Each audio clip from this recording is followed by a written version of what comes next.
serangan mematikan menghantam kamp pengungsi di Gaza Tengah. Serangan Israel ini menewaskan 1 orang dan melukai sejumlah warga Gaza. Tim pertahanan sipil berjuang memadamkan api di lokasi, sementara warga memeriksa puing-puing kamp pengungsi. Saksi mata Nasser Hassan mengklaim Israel menargetkan individu di dekat kamp pengungsi. الصبح تم استهداف أحد الأشخاص بجانب المخيم، كان عابر سبيل شمال والله ما نحن عارفين. بعد بساعة اجى أحد الأشخاص اتصلوا عليه قالوا له اخلوا كل المكان.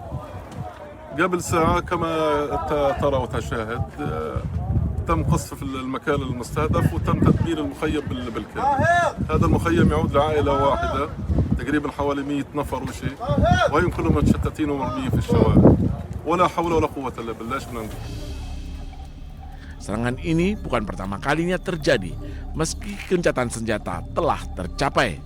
Namun Israel masih terus menyerang Gaza.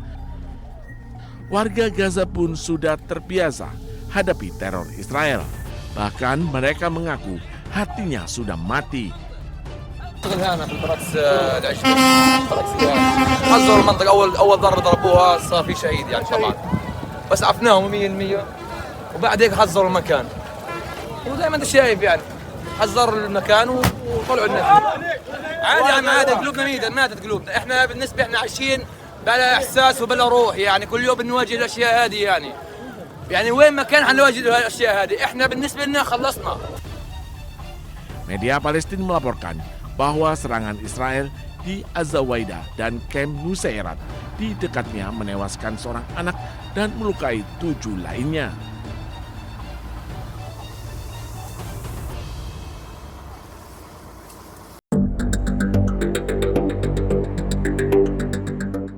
Perang antara Amerika Serikat dengan Iran memasuki babak baru. Setelah sebelumnya saling serang, kini kedua negara bersiap perang ekonomi. Amerika Serikat akan menyiapkan sanksi ekonomi baru terhadap Iran. Rencananya, sanksi baru akan diumumkan oleh Menteri Keuangan Amerika Serikat, Scott Bessent, hari ini. AS menyebut langkah ini sebagai bagian dari isolasi ekonomi terkoordinasi terbesar dalam sejarah dunia. Sebelumnya, Presiden Amerika Serikat Donald Trump juga sempat menyebut sanksi akan dijatuhkan sampai Iran mau menghentikan proyek nuklirnya. Trump juga mendesak sekutu Amerika Serikat dan negara lain untuk menghentikan hubungan bisnis dengan Iran. Sebelumnya, AS dan Iran menandatangani memorandum kesepahaman Islamabad pada 18 Juni. Perjanjian ini sempat mengakhiri operasi militer dan membuka jendela waktu 60 hari untuk negosiasi penyelesaian akhir. Batas waktu tersebut telah berakhir tanpa kesepakatan akhir. Kini, kedua negara saling klaim Selat Hormuz dan mengancam akan kembali saling serang.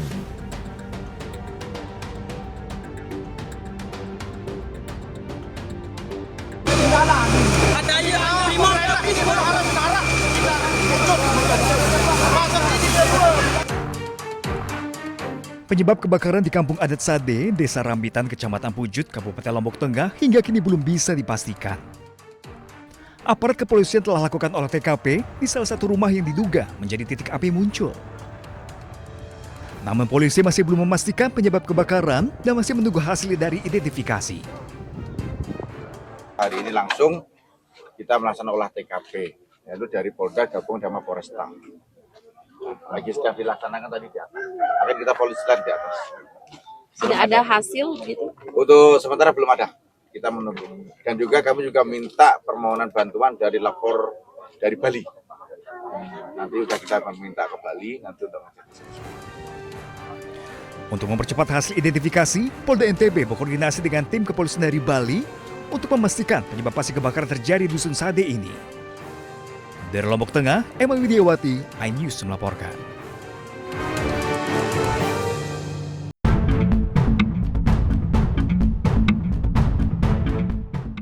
Lebih dari 80 rumah adat hangus dilalap api hingga nyaris rata dengan tanah usai kebakaran besar di Kampung Adat Sade, Desa Rambitan, Lombok Tengah.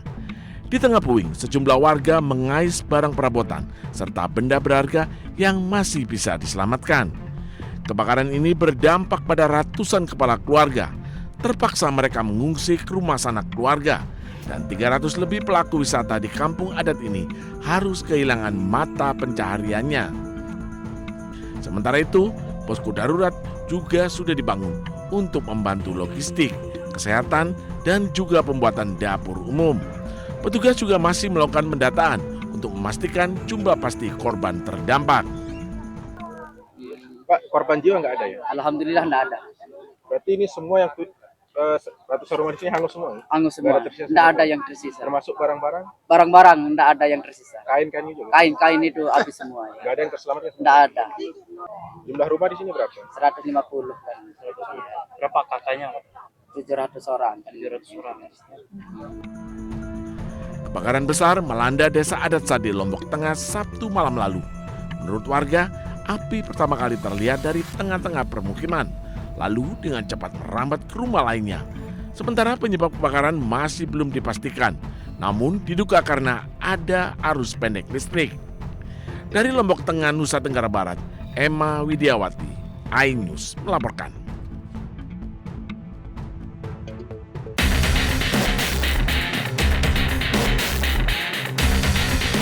Seorang pria warga negara asing dan 2 perempuan melakukan aksi asusila di depan rumah warga di kawasan Batu Bolong, Badung, Bali.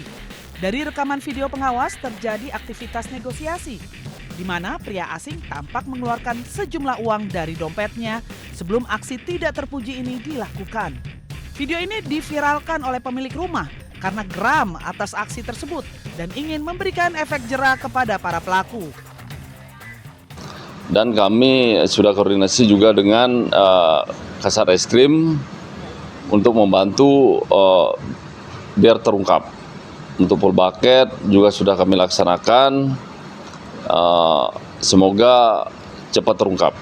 Kami juga sudah koordinasi dengan pihak imigrasi untuk mengenal pelaku termasuk juga alamat pelaku. Saat ini polisi tengah melakukan identifikasi guna mengungkap identitas terduga pelaku dan menentukan langkah hukum.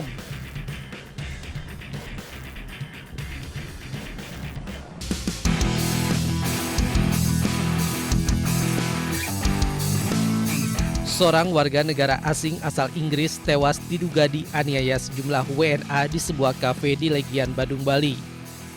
Penganiayaan terjadi pada 5 Agustus lalu sekitar pukul 2 dini hari. Korban sempat kembali ke hotel sebelum akhirnya mendapatkan perawatan medis di rumah sakit pada 8 Agustus. Setelah menjalani perawatan, korban dinyatakan meninggal dunia pada 20 Agustus.